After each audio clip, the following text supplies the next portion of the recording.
मुझे जानकारी मिली है कि मोदी की गारंटी वाली गाड़ी के स्वागत सत्कार की भी एक बड़ी स्पर्धा चल रही है, होड़ मची है। लोग नए नए तरीके से स्वागत कर रहे हैं। और मैंने देखा है नौजवान तो आजकल सेल्फी का भरपूर उपयोग करते हैं, गाड़ी के साथ अपनी सेल्फी भी करवा लेते हैं और वो अपलोड भी करते हैं। और लोग बड़ी संख्या में एक प्रकार से विकसित भारत के एम्बेसडर बन रहे हैं। नमो ऐप को डाउनलोड करके उसमें विकसित भारत। बालाघाट से है, जहां बालाघाट में किसानों को बारदाना वितरण में खामियां पाए जाने पर हट्टा के केंद्र प्रभारी सुंदरलाल लिल्हारे को खरीदी प्रक्रिया से हटाने और प्रबंधक ओपी मांडले को नोटिस जारी करने के निर्देश दिए गए। यह कार्रवाई कलेक्टर डॉक्टर गिरीश कुमार मिश्र ने की। कलेक्टर ने शुक्रवार को जिले में अलग अलग धान खरीदी केंद्रों पर निरीक्षण किया था। जानकारी के अनुसार कलेक्टर ने धान खरीदी केंद्र लिंगा, हट्टा, सिवनी कला और रजे गांव का निरीक्षण किया। इस दौरान उन्होंने किसानों के लिए आवश्यक व्यवस्थाओं के अलावा उत्पादन के लिए भी अपनाई जाने वाली प्रक्रिया का जायजा लिया और किसानों से चर्चा की। केंद्र प्रभारी, प्रबंधक, नोडल अधिकारी और सर्वे के आधारित किए जाने वाली पंजियों का अवलोकन किया। आपको बता दें, बारदानों और किसानों का मिलान भी किया। निरीक्षण की शुरुआत लिंगा के खरीदी केंद्र से की गई। इसके बाद हट्टा, सिवनी कला और रजे गांव केंद्र का निरीक्षण किया।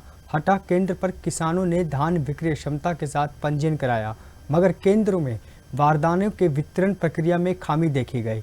लिंगा और हट्टा केंद्र पर आंशिक खामी पाए जाने पर कलेक्टर ने इन्हें दुरुस्त करने के निर्देश दिए। इसे मुख्य रूप से पंजीयन क्षमता और रकबे के अनुसार बारदाने वितरित करने को कहा गया। साथ ही बारदाने वितरण का सत्यापन सहकारिता विभाग के माध्यम से किया जाएगा। आपको बता दें, कलेक्टर ने सिवनी कला और रजे गांव के खरीदी केंद्रों पर व्यवस्था अच्छी पाए जाने की सराहना दी।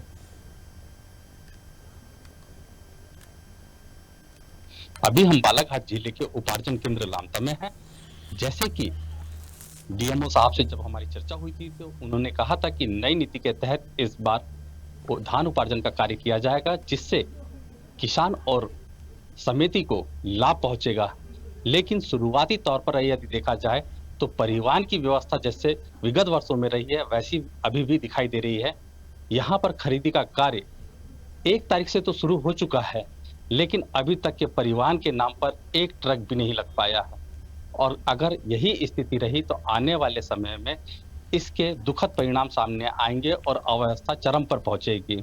फिलहाल यहाँ पर अभी हमारे साथ उपार्जन केंद्र प्रभारी हैं, हम उनसे चर्चा करेंगे। खरीदी प्रभारी जी, यहाँ पर धान उपार्जन का कार्य कब से शुरू हुआ है? यहाँ पर 11 तारीख से शुरू हुआ है। पहले मौसम खराब होने के कारण शुरू नहीं हुआ था जी। 11 तारीख से खरीदी प्रारंभ। जी, अभी जैसे कि वास्तविक स्थिति में यहाँ पर कितना स्टॉक हो चुका है? यहाँ पर स्टॉक हमारे यहाँ हो चुका है 5466 कुंटल 80 किलो। अगर कट्टी की बात करें तो कितनी कट्टी हो गई होगी? ये कट्टी हो गई है 13,667 कट्टी। 13,000 कट्टियां यहाँ पर हो चुकी हैं। अभी तक क्या किसी प्रकार का परिवहन हुआ है? नहीं, परिवहन नहीं हुआ है। अगर ऐसी स्थिति रही तो आने वाले समय में क्या इससे क्या परेशानी जा सकती है? इससे परेशानी जाएगी कि परिवहन नहीं होने से माल तो सूख खाएगी, है ना, वजन में कमी आएगी, समिति के ऊपर प्रभाव पड़ेगा। जी, और पेमेंट की स्थिति कैसी रहेगी किसानों की? पेमेंट की स्थिति परिवहन के बाद ही मिलता है। वो किसानों को पेमेंट जब परिवहन ही नहीं होगा तो परिवहन लेट होगा तो किसानों को पेमेंट लेट होगा। क्या किसी प्रकार की मदद अभी सामने अपने प्रशासन की ओर से मिल रहा है आपको? नहीं, अभी तो अभी किसी प्रकार का। अभी जैसे कि उपार्जन केंद्र प्रभारी ने बताया कि यहाँ से किसी भी प्रकार का अभी परिवहन नहीं हुआ है। यदि परिवहन लेट होगा तो कहीं ना कहीं किसानों को भी तकलीफ जाएगी। वहीं अधिक जानकारी के लिए बालाघाट से हमारे संवाददाता श्याम सुंदर हमारे साथ जुड़ चुके हैं। श्याम सुंदर जी, कलेक्टर ने जिस तरीके से पीछे 1 दिसंबर को मीटिंग की थी, अधिकारियों को, एसडीएम को निर्देश दिए थे, क्या कुछ लगता है किसानों के हित में क्या कुछ होने वाला है? के लिए बोले तो अभी तो समय चल रहा है काफी महत्वपूर्ण है, क्योंकि किसान जो लंबे समय से इंतजार करता है अपने उत्पादन को उपार्जन तक लाने में वो समय आ गया है। लेकिन लंबे समय से तो परिवहन की अगर देखा जाए यहाँ की अवस्था ऐसी ऐसा लग रहा था कि नई नीति के चलते कहीं ना कहीं एक अच्छा समय सामने आ जाएगा, लेकिन अभी शुरू हुए कुछ ही दिन हुए उपार्जन केंद्र का, लेकिन देखा जाए तो परिवहन की व्यवस्था फिर से चरमराई नजर से आ रही है। उपार्जन केंद्र तक के परिवहन नहीं हो पा रहा है, तो जो धान है उसके डंप लगते जा रहे हैं, और जिसके कारण अगर समय रहते परिवहन की व्यवस्था को दुरुस्त नहीं किया गया तो आने वाला जो होगा वो काफी तकलीफ वाला होगा, समिति के लिए भी और किसानों के लिए।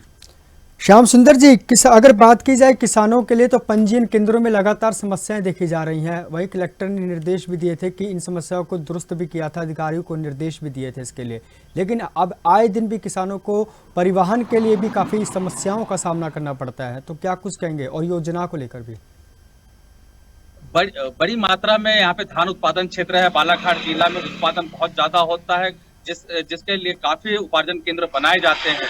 भारी संख्या में किसान पहुंचते हैं। कहीं ना कहीं परिवहन की जो व्यवस्था होती है वो प्रति वर्ष से जो होती है वो अव्यवस्था के रूप में देखी गई है। लेकिन इस बार जो नई नीति लागू हुई उसमें उपार्जन केंद्र से सीधे जो है राइस मिलर्स को जो उत्पादन है धान है वो वहां तक के पहुंचाया जाना था, और इससे लग रहा था कि अब जो समय आएगा वो बेहतर होगा। लेकिन कहीं ना कहीं अभी भी वो व्यवस्था दिखाई नहीं दे रही है, जिससे कि जो उपार्जन केंद्र में परिवहन को लेकर है वो उपार्जन केंद्र प्रभारी आज भी परेशान नजर आ रहे हैं। और जिला प्रशासन को परिवहन को लेकर अब गंभीर होना पड़ेगा, क्योंकि आने वाले 8 दिनों में किसानों की संख्या अब उपार्जन केंद्रों में ज्यादा बढ़ेगी। उस समय अव्यवस्था का माहौल बढ़ सकता है यदि परिवहन समय पर नहीं हुआ तो, और इसके कारण जो किसान को उनके उत्पादन का जो दाम होता है वो सही समय पर नहीं मिलेगा। अगर परिवहन समय पर हो जाएगा तो किसानों को भी सही समय पर उसकी राशि प्राप्त होगी और समिति को भी खरीदी करने में सुविधा होगी।